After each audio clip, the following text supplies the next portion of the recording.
called the New Jerusalem. And he describes it very, very clearly. He describes it as a cube, and it's huge. It's not spherical at all. It's a giant square, and he says very clearly the New Jerusalem is the same length on all sides, and there's a north and a east and a south and a west entrance, and it's basically a city that descends from the sky. Now that's a model of the temple there. Yeah, Those, this is those all I models of the have on that. but uh I wish I should have. I have a clip of it.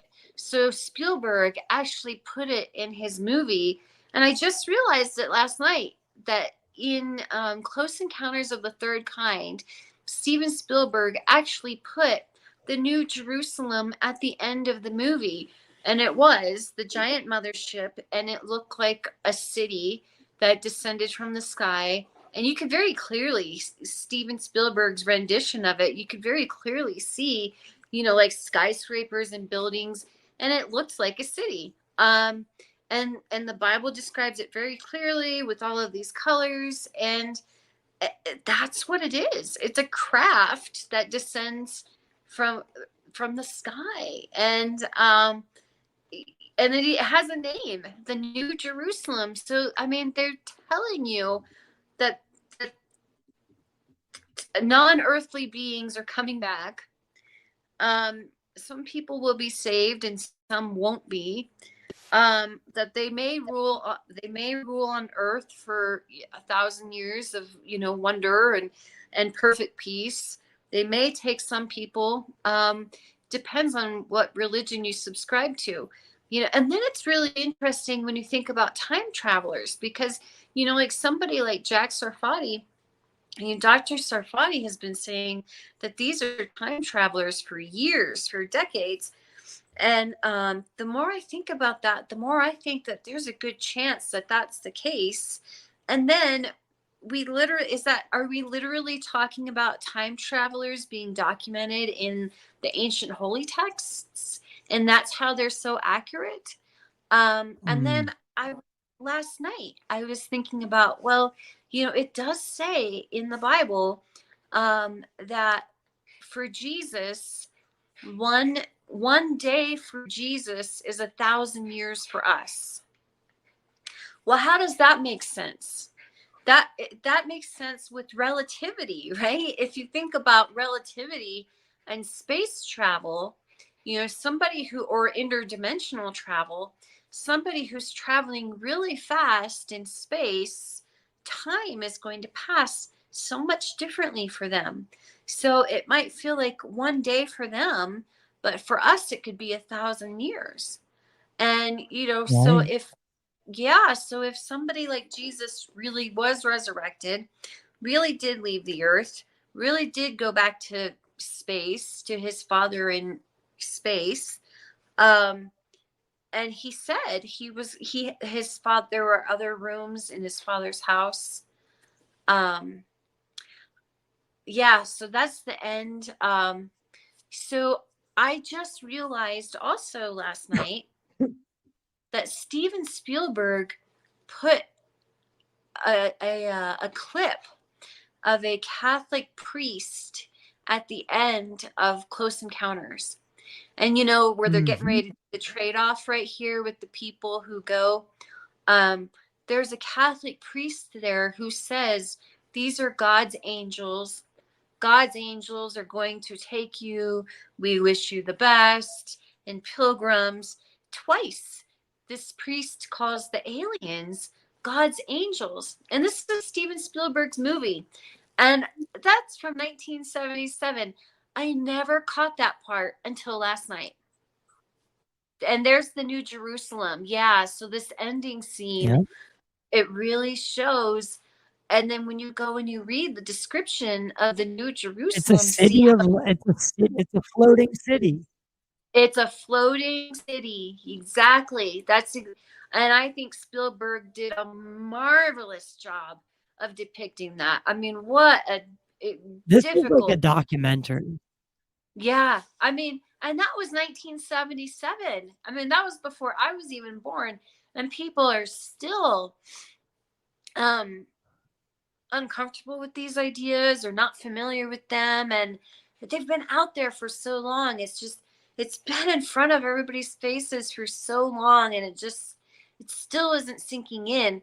But it feels like it's picking up, and it needs to sink in, because literally if they're about to sacrifice these red heifers, we're going into the end times, and these other beings are coming back.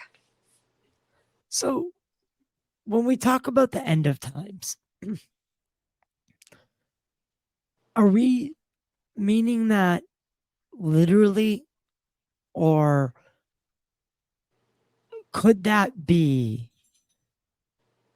a vague statement?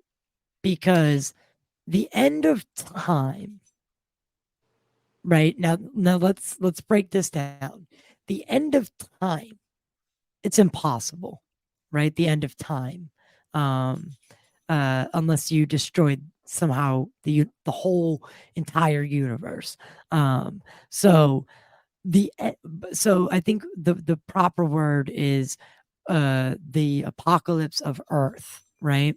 And um, if if we look at that, does that mean the apocalypse of the Earth and the way that we see ourselves, and is it a metaphorical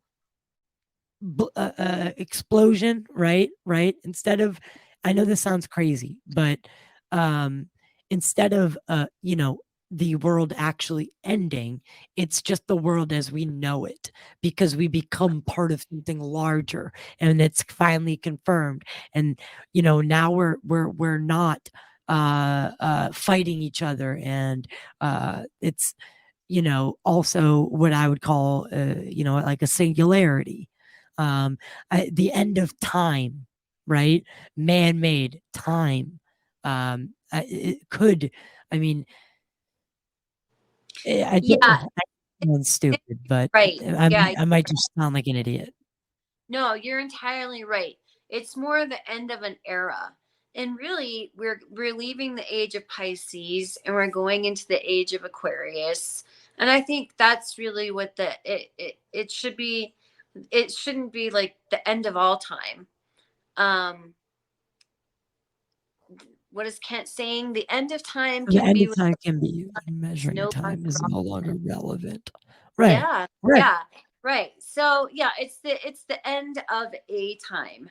And it's interesting because this period of time right now it coincides with a period of time, uh Jesus, the Hindu people with the Kali Yuga, because they also have, uh I'm trying to remember. Maybe somebody watching remembers better than I do. But one of the religions from the East, it has time divided up into all. Time is the timeline's divided up into these various sections, and we're leaving one time period and we're going into another time period of great. And when we have these transitions, there's great change. There's great periods of upheaval. And the Christians would say that, and I think the Jewish people too, I think they would say that there will be ushering in a period of great peace and prosperity on earth. But it's a little bit, it's going to be a little uncomfortable and ugly getting to that point. you know and does that match up with what we're seeing in the world?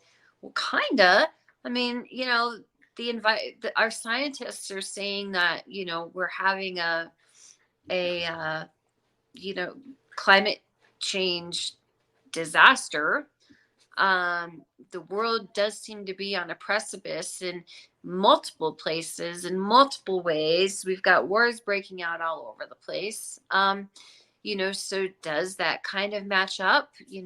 it does. What we see going on in the world kind of does match up. But our grandparents wondered this too. Was it the end of times? Was it because just creating the state of Israel was supposed to usher in the end times and bring Jesus back. And that was a whole generation ago now. That was in the 40s. That was in 1947. um so it's not just overnight, but it does seem like things are Look at are this. wrong. Look at this chart.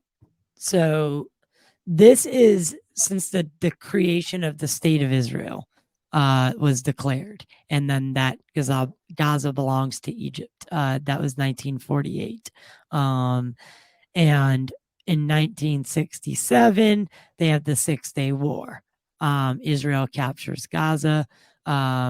1982, Camp David Accords between Egypt and Israel. 87, the First Intifada. 93, the Oslo Accords. 2000, Second Intifada. 2000 to present.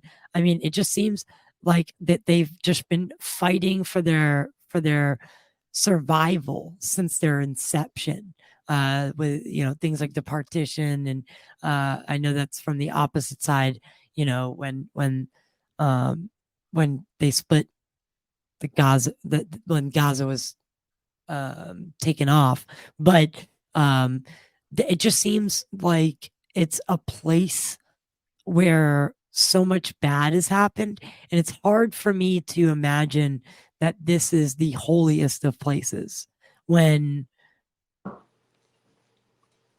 such atrocities have happened. And I'm not saying Israel's committed them. I'm saying, like, it's hard. Like, it's hard to come to grips with that this piece of the world where it seemed to be under siege for ever, Yeah, is that's going to why. play the biggest part in our history. Right. Yeah, I mean, I've thought a lot about that too, because um it does seem like those two It's the things, smallest. Look at that little small area. the most historic, valuable real estate in the entire world, has been nothing but war, constant war, and it really hasn't had much peace ever. And maybe that's why they don't come back. Maybe we can't get it together enough, and they don't want to be here. It's not safe for them to be here, and think about, but it does sort of make sense because we're still kind of petty. We still, if we could get over our divisions, and saying my way is the only right way, and your way is wrong, and if we could try to see a little bit of everybody's perspective, um, and I think that's kind of what like ancient alien uh theory does. Nobody's wrong in this. Everybody has a piece of the puzzle. And when we take all of the pieces of the puzzle and we put them together, we see the whole picture. But people are still so they have such knee-jerk reactions against doing that, even though it's been out. This idea has been out since, geez, I mean, at least the 50s, the 60s, if not before that.